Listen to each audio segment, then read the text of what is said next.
Aloha, I'm Diane Wilson with the Hawaii Writers Guild. Welcome to Write On, a show that offers education, tips, and inspiration for all of you writers out there. Today's guest is Carol McMillan, who's here to educate and inspire us with her publication journey. Welcome, Carol. Aloha, thank Aloha. you. Mahalo, Diane. And congratulations on your new book. Well, hello, and there she has her toast that we'd agreed on. Yes. What, 2 years ago? Well, better late than never. Can you start out today by telling us a little bit about your book? Sure. This is the book.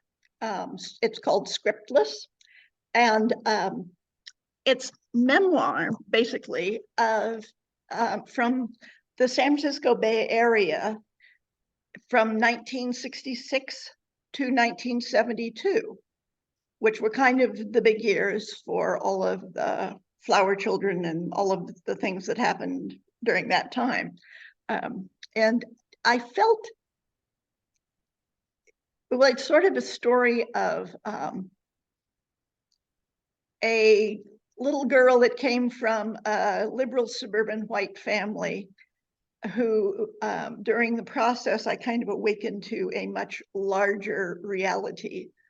And so it's the story of my awakening to the reality that was around me, but kind of isolated from me by the Berkeley Hills. I was on the other side, and so I didn't see Oakland and all those things until I got older.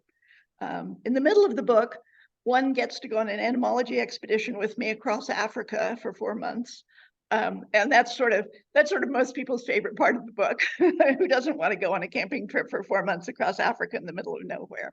And it's kind of fun because you couldn't do it today for political reasons. And it happened when the animals were still totally plentiful and the cultures were there and intact. Lots and lots of the cultures, native cultures, were still intact. So that's sort of the essence of the book, I would suppose. I'm not going to give too much away, of course. Because we want our viewers to buy it and read it. So You got it. So we've had several authors on this program who have gone different routes with publishing. Can you tell us a little bit on how you decided which publication route to take? Well, if we have 20 hours, I might begin to be able to tell you this story, but I suppose it begins with the Kauai Writers Conference, 4 or 5 years ago, when I went and was then starting to think about this book is going to be published sometime. What do I want to do? And so I went to an extended special 4-day thing on publication and what it was today. Holy mackerel, what eye-opening. There's something wrong with everything. I mean, there really is. In the olden days, if all you wanted was to be picked up by Simon and Schuster or McMillan or somebody good, and that was what you went for. Well, today, if you get picked up by a big name publishing company, which is highly unlikely unless you've already been published before, highly, highly unlikely.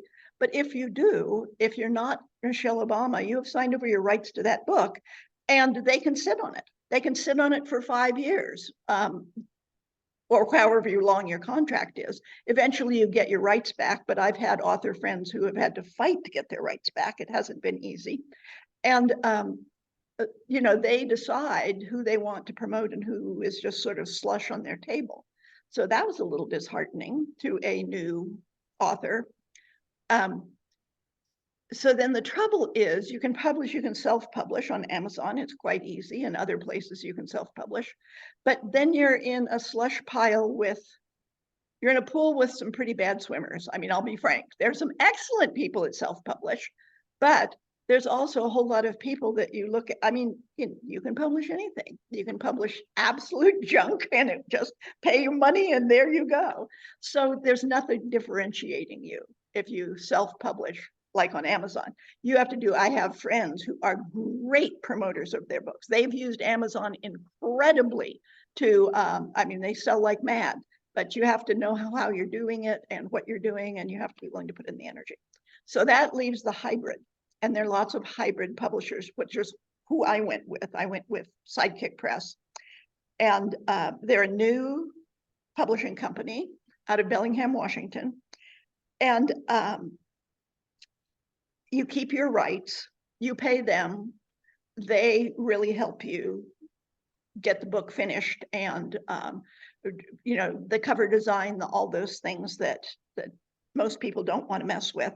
So they give you a good finished product and do some promotion. It depends. The rules are different from all the different companies. And I'll say what I first looked at She Writes because I really liked She Writes when I was at the Kauai conference. I talked to them, and this was quite a few years ago. They only publish 80 books a year, so they're being very selective. So you're already, and boy, they promote their authors. Their authors win awards, they win everything. So they were the first group that I went to. I thought, oh, I'm publishing with She Writes. And so they were very nice, and they liked my book, and they said they would accept it, except that as memoir, they said memoir can only be 80,000 words. That's what they would publish. And mine is more than twice that, sort of 3 times that. And so at first I really tried to break it up to fit 3 books, because it really has 3 big sections in it. Africa being the middle section, and so it has 3 big sections. So I tried to do it for them. I paid some money to have an editor to work with me, and I finally decided, nope, this isn't the story I want to tell. I want the arc to be these whole zillions of pages. It's not that thick. It's not crazy thick. It's just more than 80,000 words. So then I started looking at others. And also She Writes they're really big now. They're really, it's just, I don't know what to say. I like a more personal touch. And the first editor they sent me to was talking to me like I hadn't ever written a book before, like I was just beginning my book. She was going to hold my hand and convince me I could write. Well, my book was done, and so it wasn't a good fit. So I went back to them and said, well, this wasn't a good fit. And so anyway, so I went with this littler press, and I'm quite happy. And the official book launch is in mid-July in Bellingham at Village Books. I'll give them a plug too, who published my first book. So Village Books was a hybrid publisher of my first book. Oh, here, as long as I'm plugging. So my first book is a little niche book. I mean, it's for rafting. It's memoir. It's a little story of rafting the Grand Canyon. And it was fun to write. It was wonderful. I got to tell my adventures. I got to paint pictures and write poems. But it didn't need to go out into the big world. It's fine. It's a little niche book. But I wanted this book. I have stories to tell in this book. I just don't think that what happened in the 1960s, the end of the 60s, the flower children were somebody different from who the hippies became. And what happened between 66 and 68? And I have evidence and stories of why the history is told the way it is about drugs and free sex and all that. The flower children were something really, really, really different. And so I wanted to tell that story. So that's really why I first wrote the book. So I want that story to get out. I want that information out there. And so I decided to go with someone larger than Village Books. And but I'm having my book launch at Village Books because I have loyalty to them. They were wonderful holding my hand through my first book. Nice. So that was a very long answer. That's good because people want to know. So also a question I get asked a lot, once you actually finished writing your book and you chose this particular publication group to go with, how long did it take for the book to come out in print? Well, it took for mine somewhere around 6 months. I'm just guessing. I didn't look it up, but it varies greatly. And part of the variables in there are me, as the author too, because there's things you have to do and you have to decide. And so they'll move at their pace. And she made a really good estimate of when she thought it would come out when we first talked. And she was just right on. It sounded like a long time to me then, but she was right on. And part of it, I'll tell you the hardest thing for me. So this book has been in process. I have a fabulous, fabulous critique group in Bellingham. And The only good thing that I can think of that came out of the pandemic for me is Zoom, because I got to stay part of that critique group. And there's only 7 of us. We're really, really close, and we trust each other, and we're merciless, and it's quite very mercifully merciless. But everybody's going to tell you the honest truth. They're going to tell you everything, and they're great writers, and they really, anyway. Every chapter of my book, by the time it got to the publishing company, had been reviewed by this group and critiqued and rewritten at least 3 times. So I'd been into this forever, for like 5 years. I'd been into this book. And so after you sign, then they tell you, okay, now this is your final edit. You got to look at this, and this is some stuff.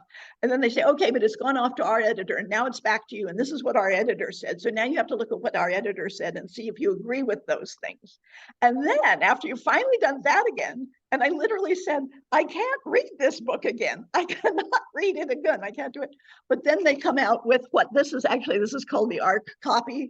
The ones that are out now, the final thing is different from this. I adjusted the cover in a few ways, but basically it looks like this, but it has some other differences. But they send you the ARC copy, and this is a pre-real publication saying, do you like this? Is this okay? What do you want to change? This is your last chance. Do it now. And so I literally said, I can't read it. I just can't. My brain won't do it. And so she said, have your computer read it out loud to you. And so I did, but you also need to read along with it, because there are things you don't see. So but I was able to do it with that. I was able to, and I was surprised it didn't really take all that long. So that's another very long answer to it depends on everything. And okay. I delayed that first edit. I delayed that for a month. I mean, the first edit back from the publisher, because I just couldn't look at it anymore. Right. I can't do my final edit. Right. Yeah, we tend to look at our work a lot and many times. So yeah. Totally. And literally your brain knows what you wanted to say in that book, and so it doesn't always read it right. Right. Which you send it out to friends then. So tell me what you have planned as far as promoting your book. That's a really good question. I decided, because I hate promotion.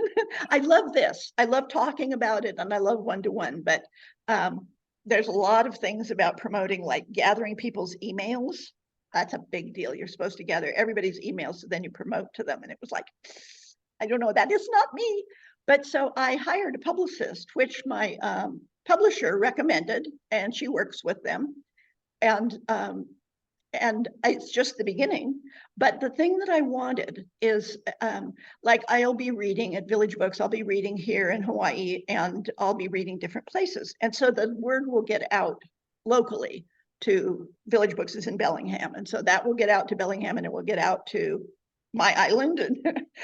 But I want it to get bigger than that. And so what the publicist does, which sold me on it, is she knows how to find places to send it, to get awards, to get talked about, to get notoriety, and all of that.